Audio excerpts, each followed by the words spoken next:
the conversation stays at sort of a above ground level. It's about structures and processes and strategies and, that kind of thing. It's in the mind, but not so much in the heart and in our higher consciousness.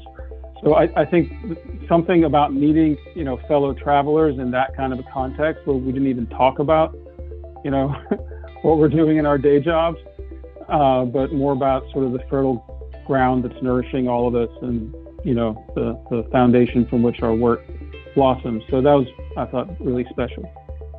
Thanks.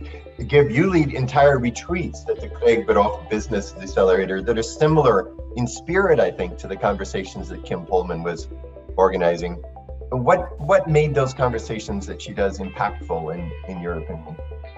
Yeah, I remember the conversations well. It's interesting in that I'd almost forgotten Char's point around the fact that these were taking place in lockdown. It's almost, we're starting to come out of that now, and this, of course, that's a great thing, but there's almost the peacefulness and the abundance of time, and I missed some of that stuff, and Kim's stuff just came at exactly that right time, and here it's saying, striking that spirit of the conversations of being a safe space where people could reflect. And in fact, I did 2 of the conversations. I liked the first one, so I came back for another one, and I recall very vividly being in one, and it was around what they call deep time. There was different topics of the different conversations, and this was in deep time. And time, as you've alluded to with the decelerator, is something maybe I've got a chance to talk more about later on. But this notion that we are so busy doing what we're doing and going so fast that the opportunity to take a breath, and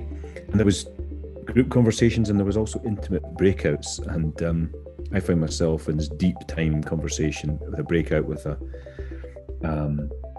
chap who all I knew was the first name was Rumi in the bottom corner of the Zoom thing, and we were talking about deep time, and I started talking about what I'm trying to do in Scotland and create this space where, as you mentioned, people and ideas can flourish, and that in fact, rather than go faster and faster if we're to get to the SDGs, it might actually start by slowing down and connecting with something deeper. And this seemed to resonate with where Rumi's head was at, and he asked for more information, and he said, send it to me at the Rumi Foundation. So I discovered, because we didn't know who people were, again to your point, Charmian, most people were strangers, and this space where serendipity and synchronicity could actually flourish was fantastic. So we had a number of follow-up conversations, and that's a relationship that is blossoming. So of course I remember it very well, and you could not have choreographed that chance encounter.